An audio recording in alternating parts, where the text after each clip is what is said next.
para mantermos o bom andamento dos nossos trabalhos. Tem a palavra.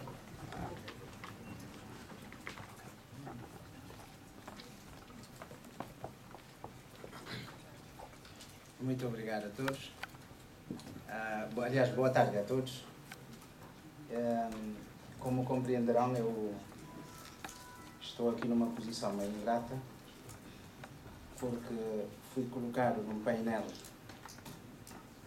de académicos e, como sabem, não sou académico. Apesar de ter andado nas lides académicas durante 4 anos, partilhando uma experiência interessante com o atual Presidente da República, fazendo parte da primeira equipa do Direito Penal no Instituto Superior de Ciências Jurídicas e Sociais. Naturalmente que poderia escolher um tema de que me é mais familiar, falar sobre o Ministério Público na Constituição de 92.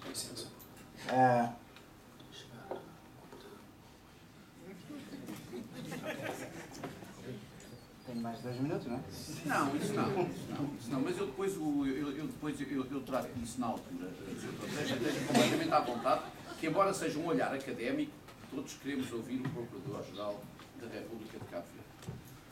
Estou ainda a tentar abrir o computador.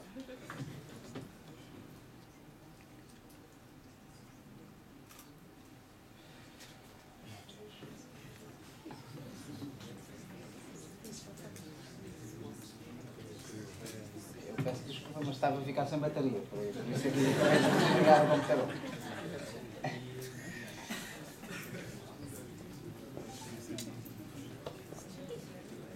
Deve ser o computador de Cabo Verde. Não, já está.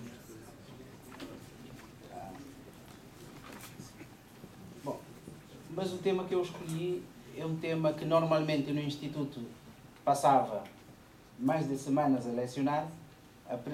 O primeiro desafio que me foi lançado foi há dias pelo querido amigo Dr. Mário Silva, que me pôs a falar sobre Constituição Penal em 2 horas.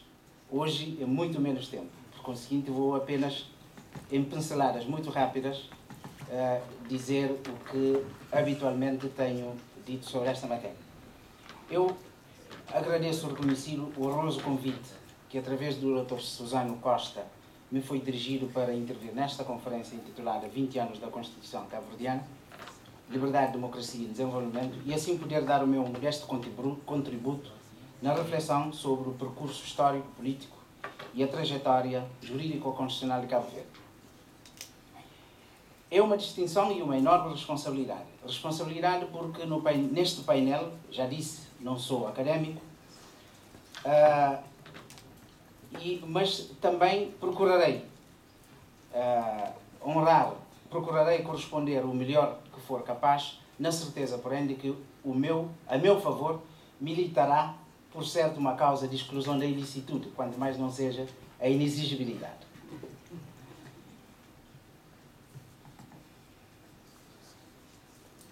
A Constituição cabo-verdiana, como sabem, aliás, este tema exigiria mais a especialidade de um académico, mas escolhi este tema por uma razão fundamental e profissional, porque, se repararem, a Constituição cabo-verdiana, no seu artigo 225, atribui ao Ministério Público, que é a magistratura que pertence, uma função essencial na construção do Estado de Direito democrático e, sobretudo, na defesa dos direitos fundamentais.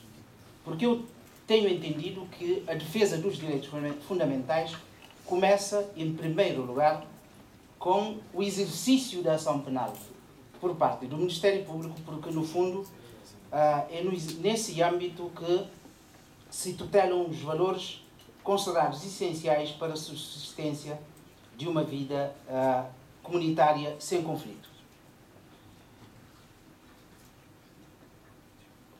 Com o tema Constituição Penal, quero, sobretudo, referir-me ao conjunto de princípios constitucionais com referência no direito penal. Desde logo, temos o princípio da legalidade. O princípio da legalidade, ou da reserva legal, que é consagrado no artigo 29 da Constituição, 29, 32, depois com a implicação porque, por força do princípio da legalidade, a Constituição cabo-verdiana depois integra no domínio da reserva parlamentar legislar sobre direito e processo penal, sobre a criação dos crimes, penas e medidas de segurança, bem como o processo penal. Este princípio do direito, doutrinariamente, costuma-se pelo menos apresentar 5 subprincípios ou corolários deste princípio. Desde logo a exigência de lei formal, como eu disse, que a Constituição cabo-verdiana acabou por observar, atribuindo a competência à Assembleia Nacional no domínio da reserva relativa, que eu depois gostaria muito de discutir com os académicos aqui, porque eu acho que talvez a reserva de lei aqui devesse ser mais uma reserva absoluta e não reserva relativa, porque reparem que a miúde se levanta, há sempre perigo de um certo securatismo no fundo, quando, sobretudo, e sempre que em momentos expressivos, como neste momento estamos a viver em Cabo Verde, já haja quem esteja a protestar por leis penais mais duras, quase que cair para um certo securatismo. Mas um outro subprincípio, aliás, o outro corolário deste princípio, é a proibição da analogia e da interpretação extensiva.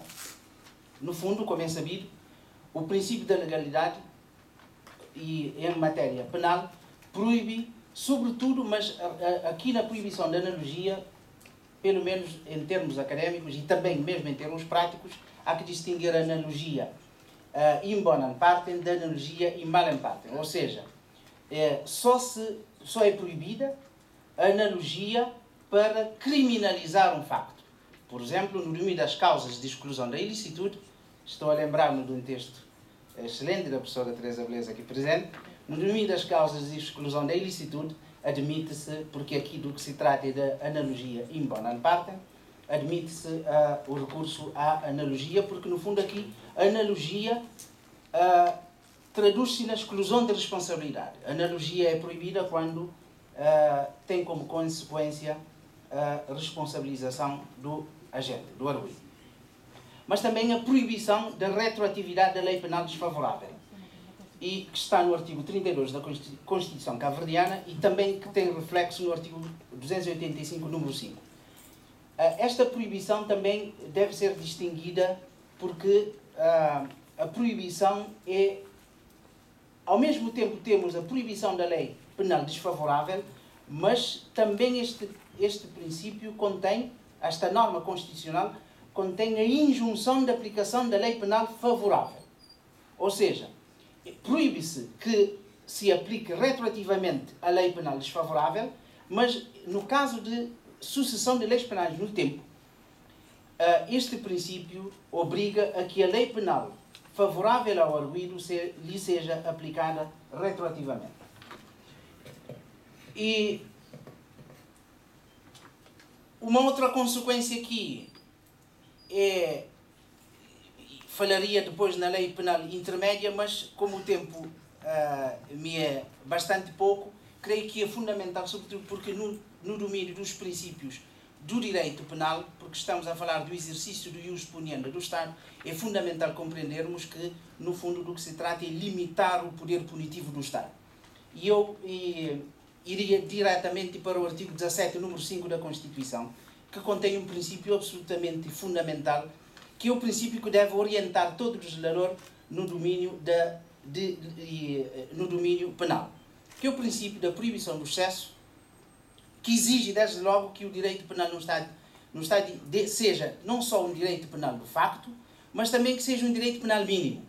Ou seja, que também o direito penal não seja utilizado para... No fundo, este princípio exige também que o direito penal funcione como... não só tenha o carácter fragmentário, no sentido de entre os bens jurídicos que